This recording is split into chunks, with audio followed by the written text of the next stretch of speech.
Salut à tous, j'espère que vous allez bien. Moi, ça va. Je suis Ashi Annette Alan de la chaîne H-Tour et aujourd'hui, on va parler de visa visiteur et de visa étudiant.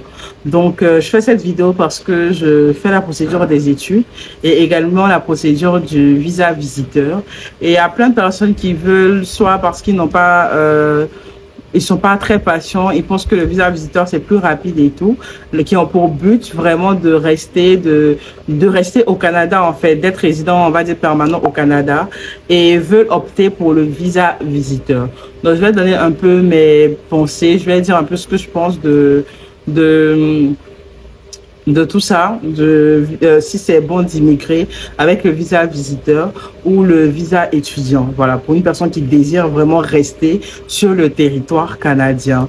Donc, on va aller au générique. On se dit à tout à l'heure, après le générique, en fait.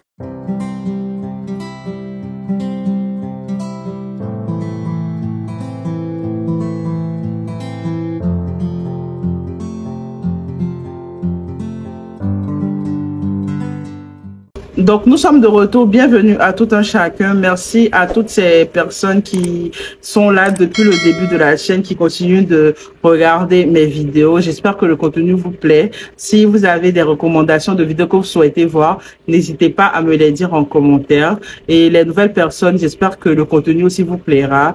N'oubliez pas de vous abonner, de cliquer sur la cloche de notification pour ne rien rater et d'aimer si le contenu vous plaît également. Donc, comme j'ai dit, aujourd'hui, on va parler de visa visiteur et de visa étudiant. Qu'est-ce que pour moi, quel est le meilleur visa pour une personne qui désire vraiment rester sur le territoire canadien? Parce que, comme on le dit, visa visiteur, c'est un visa qui te permet de visiter en fait le Canada, soit pour voir ta famille, soit parce que tu veux te faire soigner, soit pour des événements, des congrès, ou encore pour visiter tout simplement le Canada parce que voilà, le Canada a une belle culture, c'est un très beau pays et tout. Donc, qui dit visa visiteur, c'est pour un séjour particulier, pour une raison précise que tu veux faire sur le territoire et après tu rentres chez toi. Voilà, la moyenne du visa visiteur, c'est de 6 mois. On peut te donner moins de 6 mois et tout, mais c'est un visa qui normalement, quand tu termines, tu dois rentrer chez toi parce que c'est pas un visa qui te permet de rester sur le territoire pour demander la résidence permanente. C'est pas un visa qui te permet de travailler. Non, c'est un visa qui te permet juste de séjourner sur le territoire pendant une période donnée. Alors que qu'est-ce que le visa étudiant? Le visa étudiant, comme le nom l'indique, c'est un visa pour des études. Donc, vous allez séjourner sur le territoire. C'est un visa également temporaire pour la durée des études. Mais contrairement au visa visiteur, ces études-là, quand elles sont faites dans une école désignée, vous avez la possibilité de demander un PTPD, qui est le permis de travail post-diplôme, et après demander la résidence permanente, ce qui vous permettra de rester sur le territoire. C'est un peu la différence des deux. Donc, il y a des personnes qui sont qui sont vraiment, on va dire, impatientes, qui ne veulent pas attendre, qui ne veulent vraiment pas faire le visa études parce que pour elles, ça prend trop de temps et tout. Elles préfèrent faire le visa étudiant. Comme j'ai dit, pour une personne, là, vraiment, je parle des personnes qui souhaitent vraiment rester sur le territoire et qui disent rester, c'est avoir après la résidence permanente. Dans tout type de projet de voyage, vraiment, prenez une option toujours qui sera la plus légale, la plus facile pour vous. Franchement, quand vous voulez voyager, prenez toujours une option qui sera vraiment facile, la voie légale. Prenez toujours la voie légale pour voyager, pour ne pas avoir à être sans papier dans un pays étranger, pour ne pas avoir des problèmes avec le gouvernement de ce pays-là, pour ne pas avoir à se cacher, à travailler dans le noir et tout. Vraiment, faites des choses qui vous faciliter la vie en fait. Si toi, parce qu'aujourd'hui on parle d'étudiants et visiteurs, donc on parle des gens qui ont la capacité d'étudier et malgré ça veut faire le visa visiteur, peut-être parce que c'est plus rapide et tout. Or, même le visa visiteur, on prend même de fois 6 mois, 5 mois, 8 mois avant de répondre. Mais là n'est pas la question. Déjà, franchement, avec un visa visiteur, là, vous n'avez pas le droit de travailler sur le territoire. C'est vrai que étant visiteur, vous pouvez changer de statut.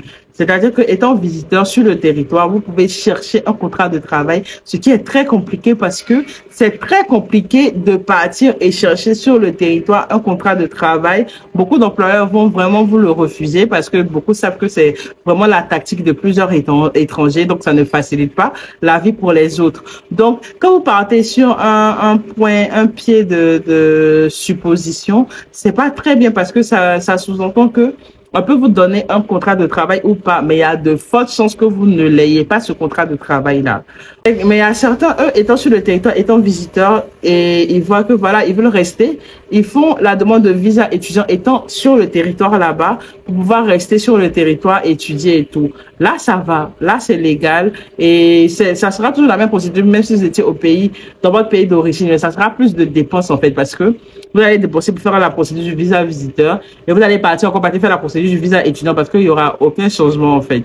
Donc, pour éviter de faire tous ces zigzags-là, ce tralala, mieux vaut faire en même temps le visa étudiant parce qu'avec le visa étudiant, vous prenez une formation de 1800 heures minimum dans un établissement d'enseignement désigné. Vous avez après la chance de demander le permis de travail post-diplôme et après la résidence permanente. Donc pourquoi ne pas partir par la voie normale qui est la plus basique, même si c'est vrai que les études sont chères, mais comme tout projet se prépare, si vous voulez partir au Canada, c'est parce que vous voulez en fait, vous aviez les moyens. Pour moi, normalement, si vous voulez partir d'un pays, c'est parce que vous avez les moyens en fait. Donc si vous pouvez vous inscrire dans une école, que ce soit une année de formation, une formation de 1800 heures ou 2640 heures ou encore 1 an, 2 ans, vous inscrivez, vous finissez, vous avez même déjà un diplôme de ce pays-là, ce qui va vous faciliter la tâche pour avoir un travail. Mais imaginez, vous partez en tant que visiteur et votre but, c'est de trouver un contrat de travail. Parce que, bon, de base, vous n'avez même pas l'argent peut-être pour partir à l'école. Bon, imaginez comment vous allez souffrir. Parce que vous allez rester sur le territoire, associer un contrat, vous n'allez rien avoir. Ou parce que c'est interdit de travailler étant visiteur. Donc, vous allez partir, si vous voulez peut-être travailler, vous allez travailler dans le noir. Déjà, c'est pas normal. Déjà, pour travailler, même, pour avoir le numéro d'assurance. À part si peut-être vous offrez vos services à domicile aux gens. Donc vraiment, quand vous voulez entreprendre des projets de voyage, franchement, si votre but c'est de rester sur le territoire, faites le visa, faites vraiment le visa étudiant. Maintenant, si vous voulez déjà voir un peu le territoire avant de prendre votre décision pour les études, vous pouvez faire le visa visiteur. Là, c'est plus de dépenses. Mais en fait, le visa visiteur et sur place, si ça va, l'environnement vous plaît et tout, vous faites encore votre demande de visa étudiant et vous changez de statut.